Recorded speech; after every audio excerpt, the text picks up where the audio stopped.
Kotak suara Pilkades mendadak keluarkan asap misterius, diduga ada kaitan dengan ilmu hitam.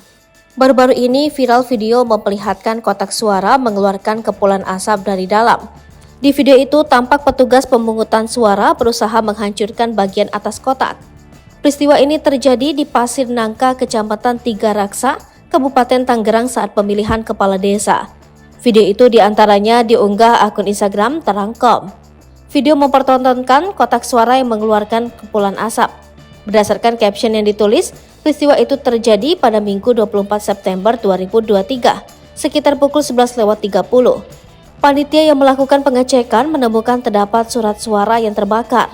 Lokasi pemungutan suara itu terletak di halaman SD Negeri Gudang RT 4, RW 5, Kampung Gudang, Kecamatan Tiga Raksa, Kabupaten Tangerang. Terlihat dalam video itu, membuat suasana di lokasi menjadi riuh oleh warga. Petugas sempat memukul bagian atas kotak suara itu agar dapat membukanya. Belum diketahui penyebab apa yang mengakibatkan kotak suara itu terbakar. Video itu juga memancing beragam komentar dari warganet.